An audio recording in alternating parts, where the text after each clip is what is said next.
Poultry business करना चाहते हो तो वीडियो में दिखाई जाने वाला पोल्ट्री पीडीएफ ई बुक और पोल्ट्री हार्ड बुक एक बार अगर आप पढ़ लेते हो तो पोल्ट्री के रिलेटेड बॉयलर पोल्ट्री फार्मिंग, देसी पोल्ट्री फार्मिंग और लेयर पोल्ट्री फार्मिंग की 90% जानकारी आपको मिल जाएगी। इस बुक में मैंने डिसीज, मेडिसिन, वैक्सीन और फीड मैनेजमेंट के अलावा चिक्स आने के पहले दिन से लेकर बड़े होने के बाद उनको बेचने तक इन सारी बातों को कवर किया है। पोल्ट्री पीडीएफ ई बुक और पोल्ट्री हार्ड बुक दोनों में भी सेम इंफॉर्मेशन दी गई है और ये दोनों भी बुक आपको हिंदी, इंग्लिश और मराठी भाषा में मिल जाएंगे। पीडीएफ ई बुक आपको मात्र 50 रुपये में मिल जाएगा और हार्ड बुक आपको 250 रुपये में मिल जाएगा अगर आप प्रीपेड 250 रुपये ऑनलाइन पे करके इस बुक को खरीदते हो तो। और अगर आप कैश ऑन डिलीवरी पे इस बुक को मंगवाना चाहते हो तो आपको 50 रुपये एक्स्ट्रा कैश कलेक्टिंग चार्जेस पे करना पड़ेगा। अधिक जानकारी के लिए या फिर इस बुक को खरीदने के लिए 91761143 इस व्हाट्सएप नंबर पे मैसेज कीजिए। हेलो दोस्तों, मैं हूं अभिषेक और आप देख रहे हैं अभिषेक पोल्ट्री यूट्यूब चैनल। दोस्तों, आज की वीडियो में हम देखने वाले हैं कि जो भी हमारे हम मुर्गी अंडों पर बैठाते हैं चिक्स निकालने के लिए या फिर हम किसी इंक्यूबेटर का इस्तेमाल करते हैं अंडों से चूजे निकालने के लिए, तो ऐसे में हमारा हैचेबिलिटी का जो रेशियो होता है उसको हम किस हिसाब से बढ़ा सकते हैं। बहुत सारे पोल्ट्री फार्मर भाई अपने घर पे या फिर पोल्ट्री फार्म पर अंडों से चूजा निकालने के लिए देसी मुर्गियों का इस्तेमाल करते हैं। बहुत सारे पोल्ट्री फार्मर्स भाई इंक्यूबेटर मशीन का सहारा लेते हैं अंडों से चूजा निकालने के लिए। लेकिन बहुत बार क्या होता है, चाहे फिर आप इंक्यूबेटर मशीन का इस्तेमाल करो चाहे फिर आप मुर्गी का इस्तेमाल करो, उसमें से बहुत बार होता है 65% 70% के ऊपर में जो हैचेबिलिटी का रेशियो जाता ही नहीं।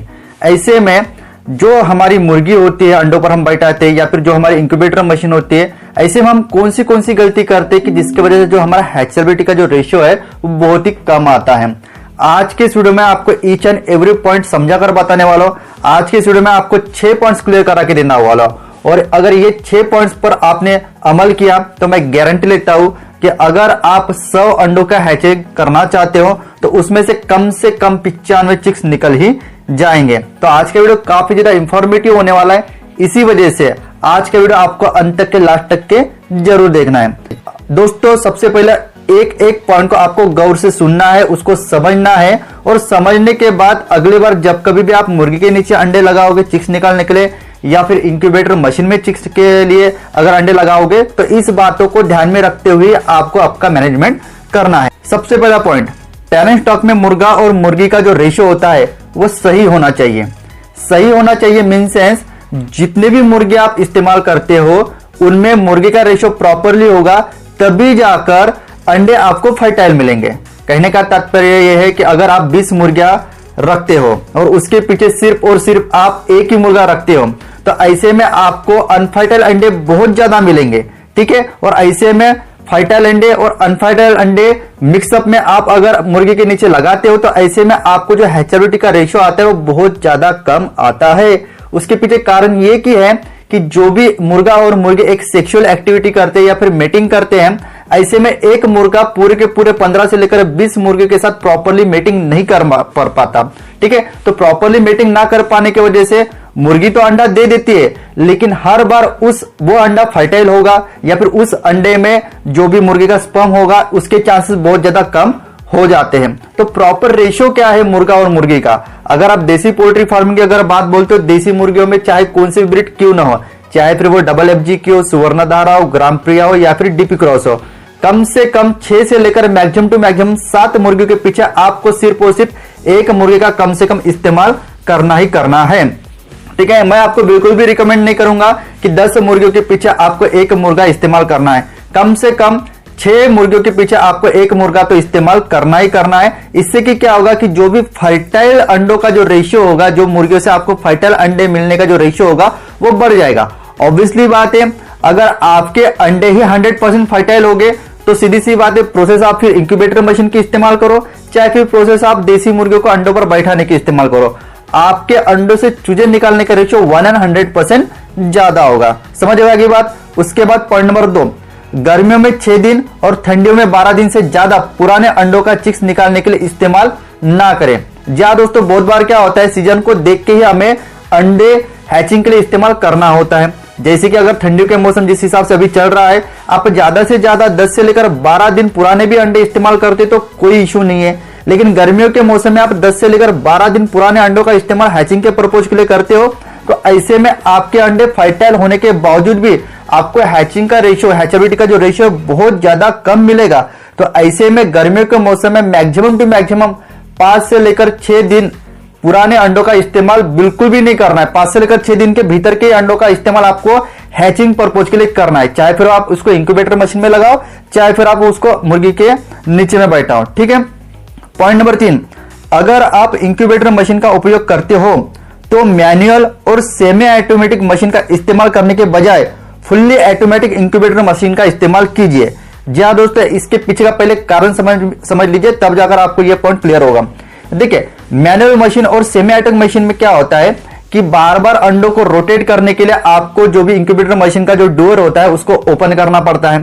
ठीक है। जब कभी भी आप अंडों को रोटेशन देने के लिए उस डोर को, इंक्यूबेटर के डोर को ओपन करते हो तो उसका टेम्परेचर और ह्यूमिडिटी पूरी तरह से डिक्रीज हो जाता है या फिर कम हो जाता है। ऐसे में उसको प्रॉपरली और से ह्यूमिडिटी और टेम्परेचर रिगेन करने के लिए 15 से लेकर 20 मिनट का टाइम लगता है। और आपको तो पता है कि हर 2 से लेकर 3 घंटे में आपको रोटेशन करने के लिए यह प्रोसेस बार बार रिपीट करनी पड़ती है। तो इस वजह से भी थोड़ा बहुत इंक्यूबेटर में टेम्परेचर और ह्यूमिडिटी का इंबैलेंस होने की वजह से भी हैचेबिलिटी पे इंपैक्ट गिरता है। लेकिन अगर आप फुल्ली ऑटोमेटिक इंक्यूबेटर मशीन का इस्तेमाल करते हो तो उसमें आपको डोर ओपन करके अंडे को रोटेट करने का बिल्कुल मसला ही नहीं होता।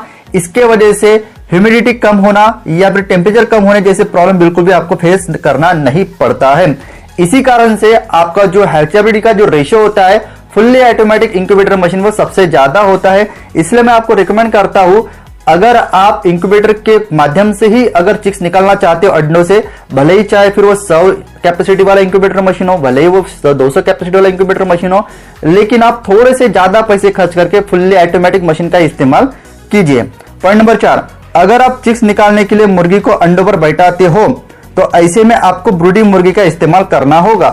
ब्रूडिंग मुर्गी का इस्तेमाल करना, इसका मतलब क्या होता है? देखिए, अगर आप 10 मुर्गियों को अंडों पर बैठाते हो तो उसमें से 5 से लेकर 6 मुर्गियां ऐसी होगी वो बहुत ही अच्छे से अपने अंडों को एक प्रकार की हैचिंग करते हैं, उनका हैचेबिलिटी का रेशियो भी ज्यादा आता है। और जब कभी वो अंडों पे बैठती है तो पूरी तरह से पंख खोल के बैठती है, सभी के सभी अंडों को प्रॉपरली गर्माहट देती है, प्रॉपरली ह्यूमिडिटी देती है। लेकिन उनमें से 3 से लेकर 4 मुर्गियां ऐसी भी होगी सिर्फ बैठने के नाम पर बैठती है, 21 दिन होने के बाद उसमें से चूजे निकलते हैं, लेकिन उतना ध्यानपूर्वक वो नहीं बैठती। तो जो मुर्गी प्रॉपरली केयर लेती है अपने अंडों का, प्रॉपरली अंडों पर बैठती है, अगर आप उसके आसपास में जाते हो तो एकदम ज्यादा एग्रेशन में आ जाती है, अंडों को बिल्कुल भी हाथ नहीं लगाने देती है और बहुत देर देर से अंडों से उठती है। कोई कोई मुर्गी तो 2-2 दिन के बाद सिर्फ एक बार खाना खाने के लिए और पानी पीने के लिए 5 मिनट के लिए उठती है। तो यही एक ब्रूडिंग मुर्गी की पहचान होती है। आपको ऐसी ही मुर्गी का सिलेक्शन करना है इंक्यूबेटर प्रोसेस के लिए। समझ में आ गई बात? उसके बाद पॉइंट नंबर 5, एक साथ 2-3 मुर्गियां अंडों पर बैठा है तो हैचेबिलिटी का रेशियो ज्यादा आता है। किस हिसाब से ज्यादा है? देखिए, अगर आपने मान के चले 2 मुर्गियां एक साथ अंडों पर बैठा है, एक साथ मतलब एक ही अंडों पर नहीं, इसको 10-15 अंडे दे दिए पहले वाली मुर्गी को, दूसरी मुर्गी को आपने 10-15 अंडे दे दिए। ठीक है। 21 दिन होने के बाद क्या हुआ, दोनों भी मुर्गी के नीचे से जो भी अंडो होता है, अंडे से चिक्स निकलना बाहर चालू हो गए। तो सबसे पहले क्या करना है, मान के चले अगर दोनों भी मुर्गियों आपने 10-10 अंडे लगाए होंगे तो 7-8 चिक्स वहां से निकल के आ रहे होते हैं। तो आपको क्या करना है, जो पहली मुर्गी के 7 बच्चे निकले हैं 10 अंडों से और दूसरी मुर्गी के 10 अंडों से जो 8 चिक्स निकलने वो इकट्ठा करना है। ठीक है। 7 और 8 ये जो 15 चिक्स होते हैं इसको एक मुर्गी के पीछे छोड़ देना है। ठीक है। और पहले वाली मुर्गी के जो 2 अंडे बचे जिसमें से चिक्स नहीं निकला है और दूसरी वाली मुर्गी के जो 3 अंडों में से चिक्स नहीं निकालना है, ये पांचों भी अंडे को आपको एक ही जगह पर रखने हैं और फिर से आपको वो 5 अंडों पर उसी मुर्गी को रख देना है। बहुत बार क्या होता है ना दोस्तों, जैसे ही 20 दिन, 19 दिन, 21वें दिन उनका जो भी पूरी तरह से चिक्स अंडों में बनने के बाद धीरे धीरे चिक्स निकलना चालू हो जाता है। तो ऐसे में मुर्गी क्या करती है, अंडों से चूजा निकालने के बाद वो दबकर मरना नहीं चाहिए, इसी कारण वो थोड़ा सा खड़ी होकर बैठती है अंडों पे। समझ पा रहे हो? इसकी वजह से क्या होता है, 19वां दिन, 20वां दिन और 21वां दिन बहुत बार क्या होता है कि कोई कोई अंडे को प्रॉपर ह्यूमिडिटी और टेम्परेचर नहीं मिलता। इसके वजह से उनको एक्स्ट्रा के 1 से लेकर 2 दिन चाहिए होते हैं ह्यूमिडिटी और टेम्परेचर। ठीक है। तो ऐसे में अगर आप दूसरी मुर्गी को पहले मुर्गी के अंडे निकाल के, जिससे अंडे मतलब चूजे नहीं निकले हैं, उसको रखते हो एक्स्ट्रा के 1-2 दिन, तो आपको एक्स्ट्रा के 30% से लेकर 40%, मान के चले मतलब 10 अंडों पर भी ऐसी मुर्गी को आप बैठाते हो तो उसमें से भी 3 से लेकर 5 अंडों से फिर से चूजे निकल जाएंगे। तो ये भी एक बहुत अच्छा रास्ता है आपका हैचेबिलिटी रेशियो बढ़ाने का।